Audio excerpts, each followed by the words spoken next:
음악을 좀 바꿔봤어요.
사도신경하심으로 신앙 고백하시겠습니다.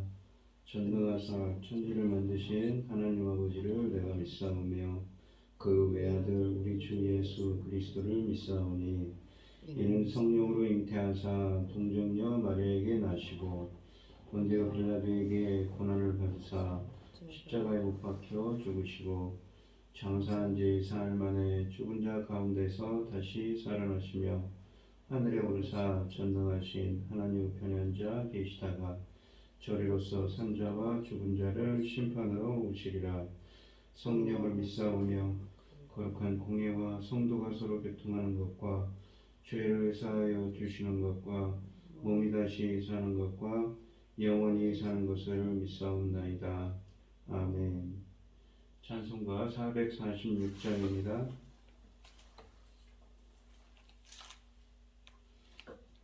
찬송가 446장입니다.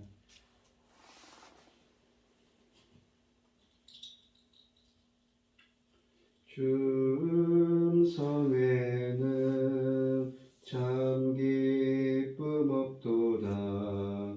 날 사랑하신 주 늘 계시옵소서. 기쁘고 기쁘도다. 항상 기쁘고다. 나 주께 왔사오니 복 주옵소서. 나 주께 왔으니 복 주시옵소서.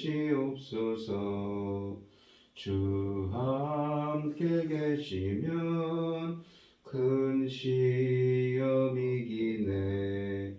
기쁘고 기쁘도다.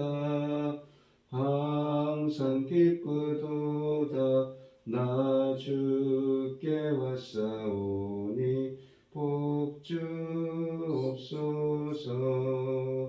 주 떠나가시면 내 생명 헛되네.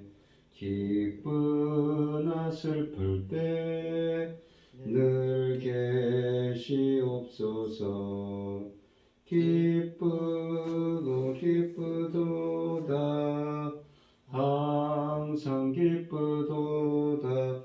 나 주께 왔사오니 복 주옵소서.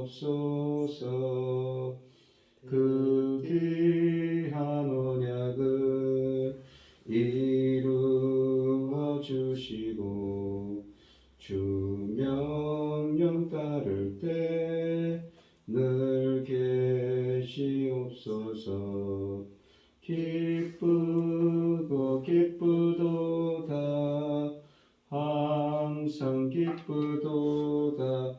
나 주께 왔사오니 복 주옵소서.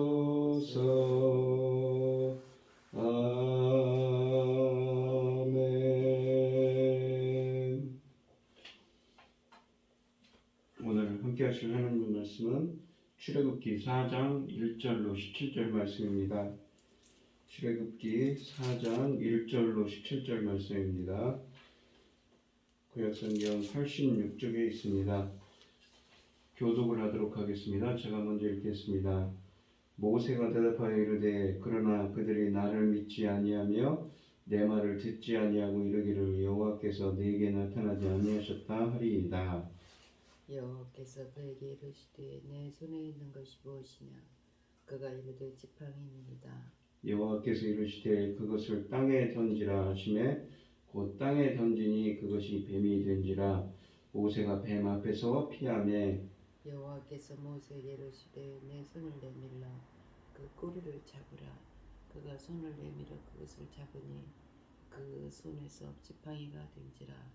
이는 그들에게 그들의 조상의 하나님 곧 아브라함의 하나님 이삭의 하나님 야곱의 하나님 여호와가 내게 나타난 줄을 믿게 하려 함이라 하시고 여호와께서 또 그에게 이르시되 내 손을 품에 넣으라 하시매 그가 손을 품에 넣었다가 내어보니 그 손이 나병이 생겨 눈같이 된지라. 이르시되 내 손을 다시 품에 넣으라 하시매 그가 다시 손을 품에 넣었다가 내어보니 그의 손이 본래의 살로 되돌아왔더라. 여호와께서 이르시되 만일 그들이 너를 믿지 아니하며 그 처음 표징을 받지 아니하여도 나중 표징은 믿으리라. 그들이 이 두 이적을 믿지 아니하며 내 말을 듣지 아니하거든 너는 나일 강물을 조금 떠다가 땅에 부으라. 네가 떠온 나일 강물이 땅에서 피가 되리라. 모세가 여호와께 아뢰되 오 주여 나는 본래 말을 잘하지 못하는 자니이다. 주께서 주의 종에게 명령하신 후에도 역시 그러하니 나는 입이 뻣뻣하고 혀가 둔한 자니이다. 여호와께서 그에게 이르시되 누가 사람의 입을 지었느냐 누가 말 못하는 자나 말 듣는 자나 눈 밝은 자나 맹인이 되게 하였느냐 나 여호와가 아니냐. 이제 가라 내가 네 입과 함께 있어서 할 말을 가르치리라. 모세가 이르되 오 주여 보낼 만한 자를 보내소서. 여호와께서 모세를 향하여 노하여 이르시되 레위 사람 내 형 아론이 있지 아니하냐. 그가 말 잘하는 것을 내가 아노라. 그가 너를 만나러 나오나니 그가 너를 볼 때에 그 마음에 기쁨이 있을 것이라. 너는 그에게 말하고 그의 입에 할 말을 주라. 내가 내 입과 그의 입에 함께 있어서 너희들이 행할 일을 가르치리라. 그가 너를 대신하여 백성에게 말할 것이니 그는 내 입을 대신할 것이요 너는 그에게 하나님같이 되리라. 너는 이 지팡이를 손에 잡고 이것으로 이적을 행할지니라. 아멘. 오늘 본문 말씀의 제목은 보낼 만한 자를 보내소서입니다. 이 모세가 사람들이 그의 말을 믿지 않을 거라고 하나님께 말씀드리자 하나님은 두 가지 이적을 통해 하나님의 능력을 보여주십니다.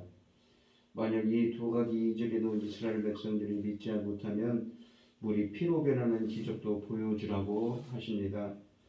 이 하나님의 이적과 설득에도 모세는 말할 줄을 모른다며 또다시 부르심을 거절합니다. 하나님은 거절하는 모세에게 할 말을 가르쳐 주겠다고 약속하시며 언변이 좋은 형 아론을 함께 보내주십니다. 이 모세는 아직도 하나님의 보내심에 수긍하지 못합니다. 만약 자기 백성이 자기의 일을 믿지 않고 듣지도 않고 또 하나님이 자기에게 나타나지도 않았다고 하면 어떻게 할 것이냐고 겁을 냅니다. 4장 1절 말씀이 쓰여져 있죠. 아무것도 염려하지 말고 이집트로 가라는 하나님의 말씀에 설득되지 않은 모세가 다시 하나님께 자신의 불안한 마음을 토로합니다.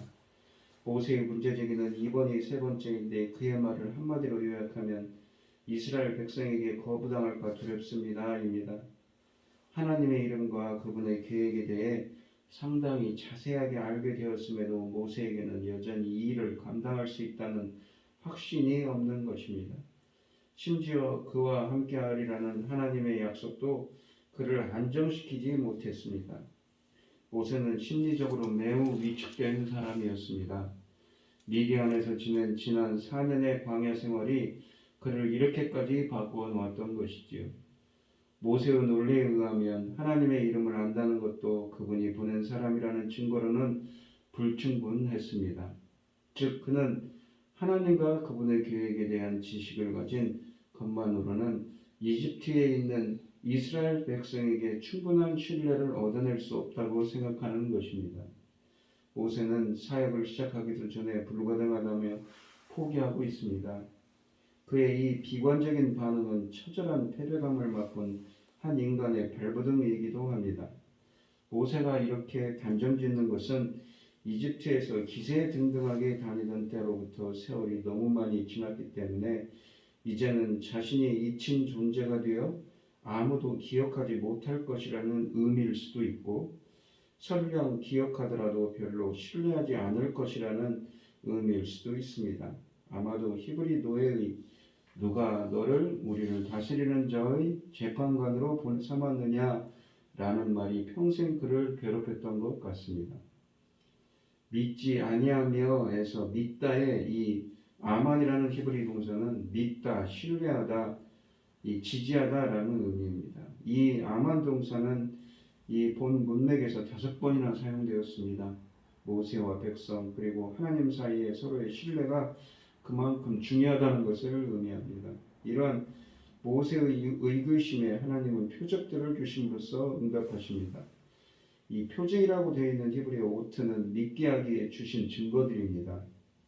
이 표징들은 모세를 안심시키게 할 뿐만 아니라 백성에게 그들 조상 아브라함과 이삭과 야곱의 하나님이 모세에게 나타나셨음을 믿게 하기 위해서라고 4장 8절 말씀에 쓰여져 있습니다. 모세가 우려하는 이 회의론이 현실로 드러날 경우 이들의 의심과 불신을 불식시키는데 사용하라고 3가지 징표를 주셨습니다. 하나님께서는 모세와 그 백성에게 주는 표징들은 다음과 같습니다. 첫 번째는 지팡이로 뱀을 만드는 것입니다. 여호와께서 모세에게 내 손에 있는 것이 무엇이냐고 물으셨습니다. 그는 목자였기 때문에 양치는 지팡이를 가지고 있었습니다. 원래 이것은 모세의 것이었습니다. 그러나 이후엔 하나님의 지팡이로 불립니다. 그리고 그 지팡이는 양떼를 모는 도구에서부터 이제는 하나님의 백성을 인도하는 지팡이로 사용될 것입니다. 구약에서 하나님이 자주 목자로 불리는 경우와 비교됩니다. 하나님은 그 지팡이를 땅에 던지라고 명령하십니다. 그러자 뱀이 되었습니다. 그 지팡이는 단순한 양떼를 위한 막대기에서 이제는 하나님의 힘이 발휘되는 능력의 지팡이로 변신하는 순간이기도 합니다. 왜 하필 뱀이었을까요? 뱀의 이라고 되어 있는 히브리어 나시는 독이 있는 뱀으로서 굉장히 위험한 짐승으로 취급됩니다. 이렇게 위험한 것이기 때문에 이집트에서는 아주 특별하게 사용됩니다. 바로 왕을 수호해 주시는 신으로 모시고 있었던 것이지요. 모세가 뱀 앞에서 피하였습니다. 하나님은 이 모세에게 손을 내밀어 그 꼬리를 잡으라고 하십니다. 모세는 바로와 그의 수호신에 대한 두려움을 뒷골게 합니다. 그리고 모세는 하나님의 능력이 함께하는 이 지팡이와 익숙해져야 합니다. 모세가 뱀의 꼬리를 잡으니 도로 지팡이가 되었습니다. 이 표징은 바로 왕의 수호신을 하나님이 마음대로 컨트롤할 수 있음을 보여주는 것이었습니다. 또한 세상에서 가장 위험한 행동을 하면서 자신이 두려워한 위험 앞에 스스로를 그대로 노출시켰습니다. 뱀의 꼬리를 잡았기 때문에 뱀의 치명적인 머리는 얼마든지 자신을 자유롭게 공격할 수 있었기 때문입니다. 하지만 그는 여호와의 말씀에 대한 순종의 행위로 이 일을 행했으며 순종의 길이 승리의 길이라는 표적을 보았습니다. 여호와는 변화시키는 능력의 하나님이십니다. 그분은 평범한 물건인 지팡이를 취해서 치명적인 것으로 만드실 수도 있지만 그 치명적인 것이 순종하는 믿음의 사람에게 복종하게 하실 수도 있습니다. 하나님의 도구로 사용하실 수 없는 사람은 없습니다. 비록 몽당연필과 같은 우리를 할지라도 하나님의 손에 들리기만 하면 세상에서 가장 아름다운 사랑의 편지를 쓰는 도구가 될 수가 있습니다. 하나님이 지시하는 대로 가면 하나님이 지시하는 대로 따라하기만 하면 됩니다. 이 두 번째 표징은 나병이 생기는 것이었습니다. 하나님은 모세의 손을 품에 넣으라고 명령하셨습니다. 모세가 손을 품에 넣었다가 내어보니 그의 손에 나병이 생겼습니다. 모세가 눈같이 된 것은 나병이 심하게 악화되었다는 증거입니다. 이 나병의 이 차라라는 히브리어는 피부병으로서 접촉으로 전염이 잘 되는 질병이며 또 하나님의 심판을 상징하는 악한 병으로 인식하였습니다. 이 나병에 걸리면 이스라엘 공동체에서 떠나 살아야 했습니다. 하나님은 손을 다시 품에 넣으라고 하셨습니다. 그가 다시 손을 품에 넣었습니다. 내어보니 그의 손이 본래의 살로 되돌아왔습니다. 이 표징도 그들이 믿게 하기 위함이지만 그러나 여기에서 강조되는 것은 그런 저주받은 병도 하나님이 주신다는 것과 또 치료하시는 분도 하나님이심을 나타내어 주십니다. 거룩한 공동체에서 쫓겨났던 비참한 신분을 다시 회복시켜 주신다는 의미도 담겨 있습니다. 나중에 미리암에게 이 병이 들게 하고 또 치료해 주신 것으로서 그것이 확인될 것입니다. 이스라엘 백성이 첫 번째 표적으로 믿지 않았다면 두 번째 표적은 믿을 것입니다. 이 표적으로 되어 있는 오트는 신호, 전조, 증거, 구별되는 표시를 뜻합니다. 여기 그 8절 말씀에 보시면 표징이라고 되어 있는데 사실은 그것이 히브리어로 콜입니다. 뭐냐면 음성, 소리, 또한 소식, 통지를 뜻합니다. 받지 아니했다, 받지라는 말은 쉐마, 듣다, 순종하는 말입니다. 그러나 하나님은 모세를 안심시키기 위해서 세 번째 표징까지 더해 주십니다.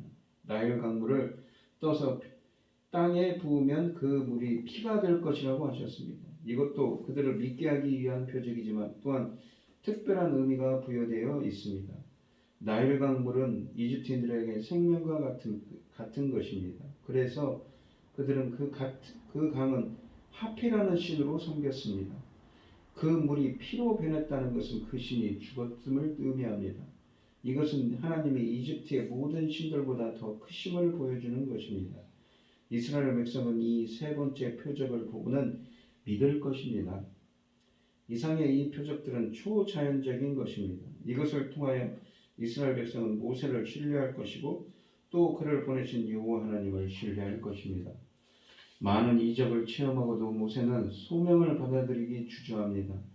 이번에는 자신은 혀가 둔하여 말을 잘 못하기 때문에 임무를 수행할 수 없다고 사양합니다. 이것도 모세의 계속된 변명일 수 있습니다. 입을 만드신 분이 하나님이고 그에게 말을 넣어주시는 것도 하나님이신데 이렇게 10절 말씀해 보시면 사용하고 있습니다. 자신이 정말 말이 우둔한 자였으면 하나님에게 말을 잘 할 수 있는 능력을 구해서 마땅합니다. 그러나 자신의 조그만 약점을 핑계삼아 하나님의 부르심을 피하려고 하고 있습니다. 하나님은 모세를 혼자 보내시지 않으시겠다고 하십니다. 자신이 그와 함께 있겠다고 말씀하십니다. 모세는 하나님의 쓰시는 막대기에 불과합니다. 하나님이 모세와 함께 계셔서 모든 일을 이루실 것입니다. 모세는 자신이 하나님의 대변인 역할을 하기에는 말주변이 너무 없다고 고백하지만 이 신약성경은 모세가 매우 말을 잘했다고 합니다. 사도행전 7장 22절에 쓰여져 있죠. 한 가지 확실한 것은 모세가 이 약점으로 자신감을 상실했다는 것입니다. 그러므로 이 모세의 발언이 결코 지나친 겸손에서 비롯된 말은 아닙니다. 지금까지 하나님이 모세에게 말씀하신 것과 기적으로 주신 것들을 감안할 때 그의 논리와 발언은 너무나 한심합니다. 이 모세의 이 같은 고백은 핑계밖에 되지 않는 것이지요. 그러므로 이제부터 하나님의 말투에 조금씩 짜증과 화가 섞이기 시작합니다. 모세가 앓고 있는 무기력증에 대한 하나님의 처방은 모세에게 두 개의 누가로 시작하는 질문을 던짐으로써 시작됩니다. 11절 말씀에 쓰여져 있죠. 누가 사람의 입을 지었느냐? 문자적으로 번역하면 누가 사람에게 입을 두었느냐입니다. 하나님께서는 모세에게 얼마든지 말을 잘하는 입을 주실 수 있음을 말하는 것입니다. 하나님께서는 사람들에게 자신이 원하시는 뜻대로 행하신다는 것을 삼중으로 설명하십니다. 이 첫 번째로는 하나님께서 원하시는 대로 어떤 사람에게는 말을 잘하는 입을 주셨고 어떤 사람에게는 잘 못하는 입을 주셨으며 둘째로 원하시는 대로 듣게도 하시고 못 듣게도 하시며 세 번째로는 원하시는 대로 보게도 하시고 못 보게도 하신다는 것입니다. 그 모든 것은 하나님의 기쁘신 뜻대로입니다. 그러므로 모세는 그 일에 걱정할 필요가 없습니다. 하나님은 모세에게 다시 명령하십니다. 12절에 보시면 이제 가라 내가 내 일과 함께 있어서 할 말을 가르치리라. 모세는 가서 모세에게 서기만 하면 됩니다. 하나님이 하실 말을 그의 입에 넣어줄 것입니다. 그러나 모세는 줄기차게 발병합니다. 13절에 보시면 오 주여 보낼 만한 자를 보내소서. 본문은 하나님의 부르심에 대한 모세의 다섯 번째 거부를 기록하고 있습니다. 그의 말을 요약하면 저는 아무래도 안 되겠습니다. 다른 사람을 보내십시오입니다. 지금까지 하나님이 하시고자 하는 일과 그 일에 대한 계획에 대해 여러 가지로 질문해온 모세가 내린 최종 결론치고는 너무나 부적절합니다. 모세의 반응은 하나님이 그를 종으로 세우시고자 하는 선택이 잘못되었다는 의미를 내비치기까지 하는 것입니다. 하나님의 이스라엘 백성을 구원하는 일은 자신이 직접 나서서 할 테니 모세는 하나님의 도구가 되어 시키는 대로만 하면 된다고 설득하시는데도 모세는 이렇게 여전히 이스라엘 백성을 구원하는 자신의 능력이 필수적이라고 생각합니다. 있어야 된다는 것이지. 모세를 그리고 자기는 거기에 부족하다고 계속 사역을 하는 것입니다. 모세를 설득하려는 하나님의 모든 수고와 노력이 수포로 돌아가는 순간입니다. 도대체 말귀를 알아듣지 못하는 모세입니다. 모세는 지난 40여 년의 광야 생활을 통해 심한 심리적 병을 앓고 있었던 것이 확실합니다. 자신감은 물론이고 자존감마저 상실해버렸습니다. 이런 상황에서 더 이상의 설명이나 협상은 의미가 없습니다. 그러므로 이제부터는 하나님이 단호하게 모세를 대하십니다. 14절에 보시면 그동안 꼭 참아오셨던 하나님이 모세에게 화를 내십니다. 하나님은 모세에게 레위 사람 네 형 아론이 있지 아니하냐고 반문합니다. 아론이 여기에서 처음 등장합니다. 모세는 어머니의 품에서 젖을 먹고 자랐습니다. 비록 기록에는 없지만 그때 아론이 소년으로서 아기 모세 곁에 있었을 것입니다. 젖을 떼고 모세가 바로 궁전으로 옮겨갈 때에 그는 그 양을 알고 있었을 것으로 생각됩니다. 하나님은 그가 말을 잘하는 것을 내가 아노라고 말씀하십니다. 하나님이 모세에게 말을 잘하는 형을 붙여주신 것이지요. 더 이상 발뺌을 못하게 하신 것입니다. 하나님은 모세에게 자신이 하고자 하는 말을 그에게 주라고 하십니다. 사실 모세가 하고자 하는 말도 하나님이 주실 거라고 15절에 말씀하십니다. 내가 가르치리라의 이 야라, 가르치다라는 말은 히브리어로 야라입니다. 우리가 율법이라고 하는 토라가 이 야라라는 말에서 유래했습니다. 두 가지 모두 하나님의 가르침을 의미하지요. 사람이 반드시 행해야 하는 것입니다. 모세가 스스로 자신은 혀가 무겁고 말을 잘 못하는 자라고 합니다. 그런데 형에게 말하는 데에는 전혀 지장이 없을 것으로 짐작됩니다. 형에게는 아무 부담이 없기 때문이지요. 그러나 아론이 모세와 동등한 위치에서 그 일을 감당할 자가 아님을 하나님은 명백히 밝힙니다. 너는 그에게 하나님같이 되리라고 말씀하십니다. 하나님은 사람이 감히 쳐다볼 수 없는 존재입니다. 아론이 마치 아론에게 모세의 위치가 그러한 위치라는 거죠. 감히 넘겨볼 수도 넘어볼 수도 없는, 넘어보지 못하도록 이 못을 박는 것입니다. 그는 단지 모세의 말을 잘 전하는 스피커, 대변자일 뿐입니다. 이제 사명을 부여하는 모든 일이 끝났습니다. 모세는 더 이상 변명할 여지가 없습니다. 하나님은 모세에게 그 지팡이를 손에 잡고 가라고 말씀하십니다. 하나님이 주신 지팡이는 여러 가지 용도로 쓰일 것입니다. 그 지팡이는 이스라엘 백성을 인도할 목자의 지팡이가 될 것이며 바로와 이집트인들을 향하여 심판하는 능력의 지팡이가 될 것입니다. 그 지팡이로 하나님은 이적을 행하라고 명령하십니다. 지팡이를 쥐어줌으로써 하나님은 모세에게 자신의 권위와 능력을 부여하고 있습니다.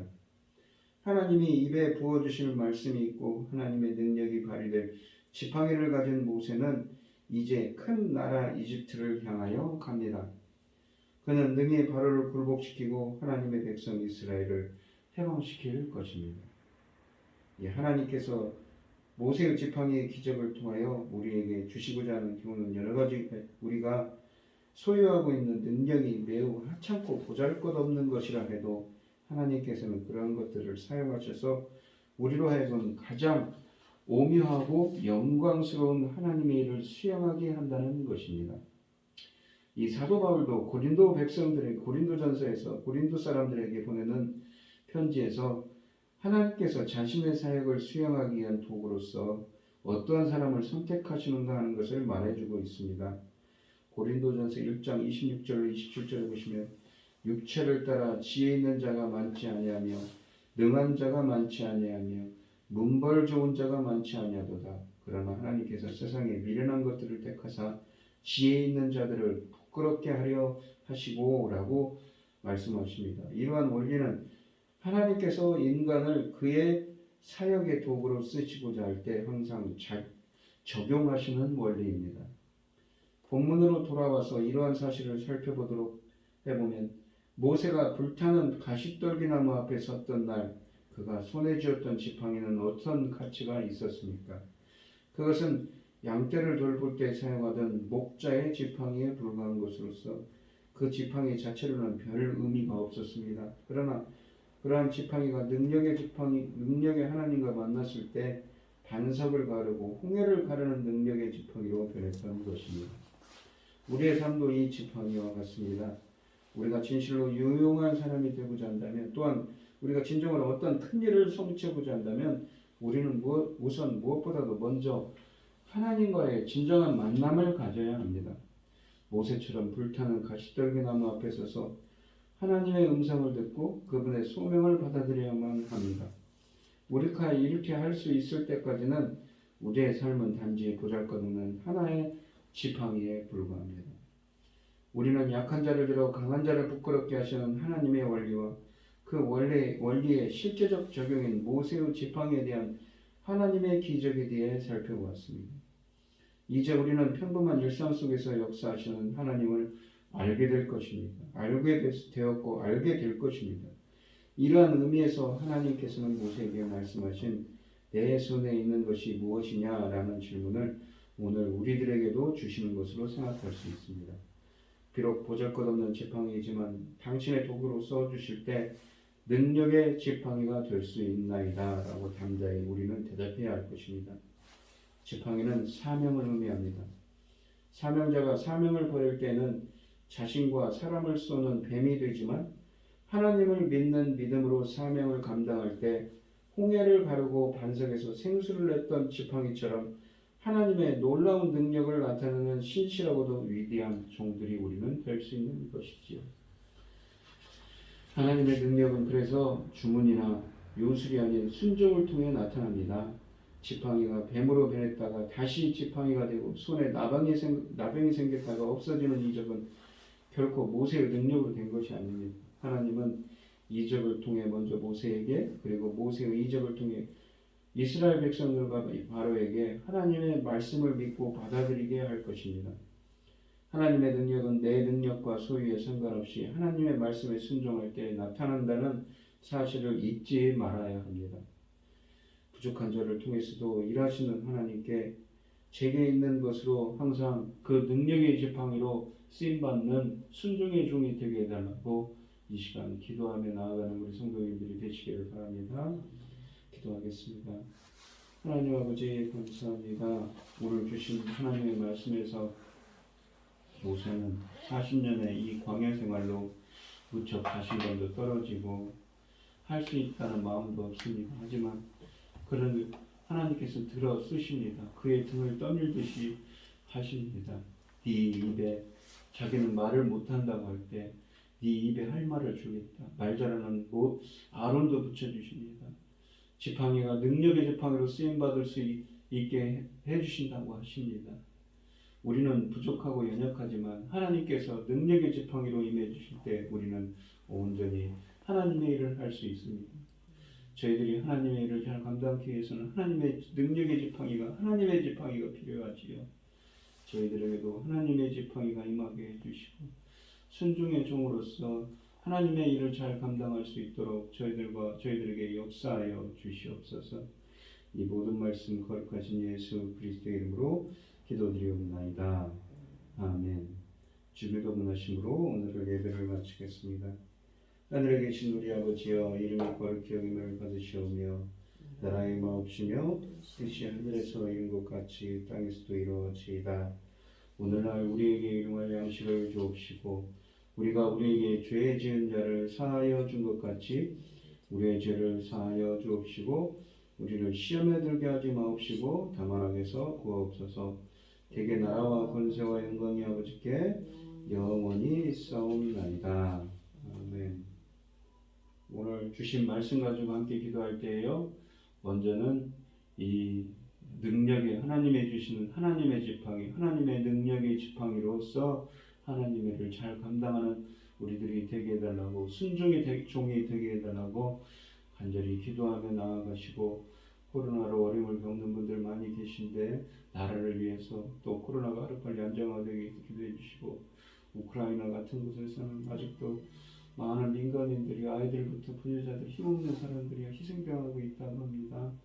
하루빨리 전쟁이 전쟁이 종식되게 해달라고 기도해 주시고 각자 기도 제목을 가지고 주여 삼창하시면서 통성으로 기도하도록 하겠습니다. 주여 주여 주여 아버지 은혜를 주시옵소서. 하나님의 능력의 재판으로서 쓰임받기를 원합니다. 순종의 종이 되기를 원합니다. 주님의 능력으로 함께하여 주시옵소서. 주님 바로 공격하라 말씀 듣고 있습니다. 많은 분들이 힘들어하고 있는 주님 역사하여 주시옵소서. 코로나로 많은 사람들 어려움을 겪고 있습니다. 주님 아직도 정점은 지났지만 아직 끝난 것은 아니지요. 빨리 슬기롭게 이 길을 건들 수 있도록 주님께서 도와주시고 함께하여 주시옵소서. 감사합니다.